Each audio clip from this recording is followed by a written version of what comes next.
श्रुति चौधरी और किरण चौधरी ने कांग्रेस पार्टी को अलविदा कह दिया है और अब अटकलें ये भी हैं कि कल दोनों के दोनों भारी समर्थकों की भीड़ के साथ दिल्ली में बीजेपी मुख्यालय में भाजपा ज्वाइन कर सकती हैं।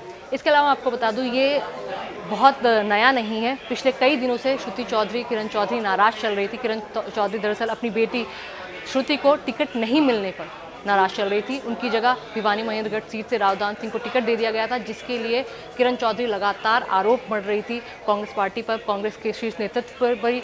और एक मंच पर भी देखा गया था कि जब रावदान सिंह और किरण चौधरी के बीच में थोड़ी सी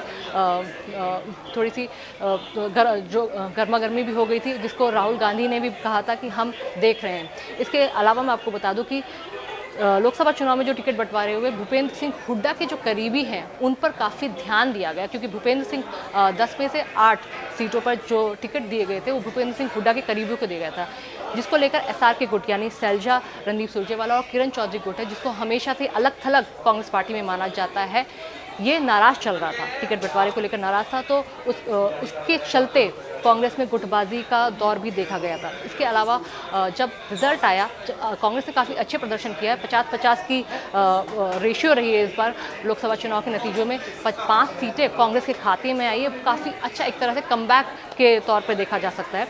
और ये भी कहा गया कि हुड्डा की जो हेडमास्टरी है, कहीं ना कहीं उसी के चलते कांग्रेस के खाते में ये 5 सीटें आई थी। इसके अलावा आपको बता दूं, लेकिन जिस सीट पर किरण चौधरी अपनी बेटी श्रुति के लिए टिकट की मांग कर रही थी, वो सीट थी भिवानी महेंद्रगढ़, जहां से रावदान सिंह को टिकट दिया गया था और रावदान सिंह इस सीट से हार गए थे, जिसके बाद से किरण चौधरी को ये कहने का मौका मिल गया था कि अगर सही से टिकट बंटवारा हुआ होता, टिकट वितरण हुआ होता, तो उस सीट से रावदान सिंह हारे हैं और हो सकता है उनकी बेटी वहाँ से खड़ी होती तो वो वहाँ से जीत जाती। इसके अलावा किरण चौधरी ने अनदेखी का भी आरोप लगाया था।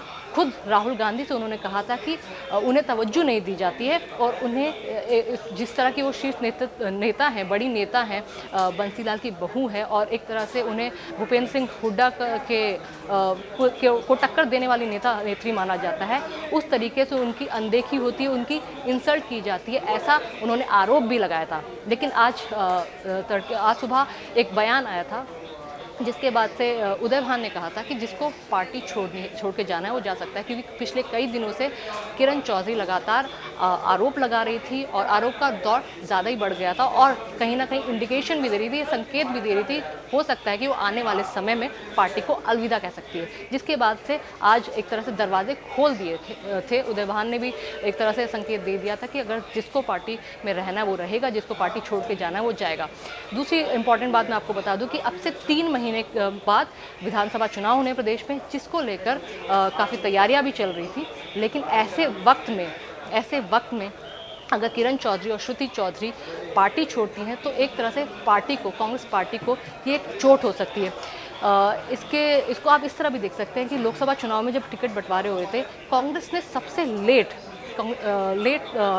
सीटों पर नाम अनाउंस किए थे। एक तरह से ये कहा जा रहा था कि जो हर दिन खबरें आती थी कि आज शायद कांग्रेस की तरफ से सीटों पर ऐलान हो जाए, लेकिन कांग्रेस के में सीट पे नाम घोषित करना एक तरह से बीरबल की खिचड़ी हो गई थी और बहुत ज़्यादा समीकरण और एनालिसिस के बाद ही वो और भूपेंद्र हुड्डा को बड़ी पिक्चर में लाने के बाद ही सीटों पे नाम अनाउंस हुए और उसके बाद काफ़ी दीपेंद्र हुड्डा ही और भूपेंद्र हुड्डा ही लगातार कैंपेनिंग में कांग्रेस की तरफ से दिखते थे। बहुत एंड मोमेंट में आके राहुल गांधी प्रचार करने आए थे, जिसका असर और नतीजा भी देखने को मिला।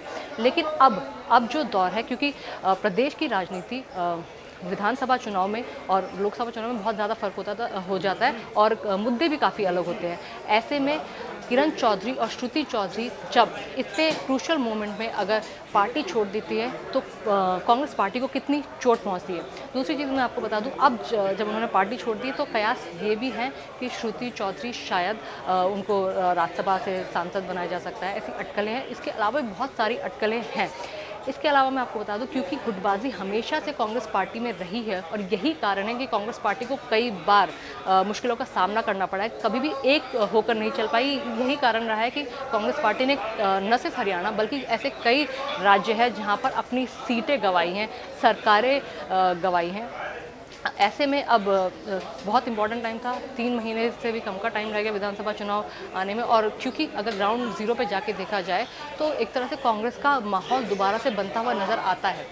तो ऐसे में कितनी इम्पॉर्टेंट किरण चौधरी और श्रुति चौधरी पार्टी के लिए थी, ये आने वाले समय में पता चलेगा। क्योंकि भाजपा अगर वो ज्वाइन करती है तो कितनी परिस्थितियाँ, कितनी स्थितियाँ बदलेंगी, ये भी एक इम्पॉर्टेंट बात हो सकती है।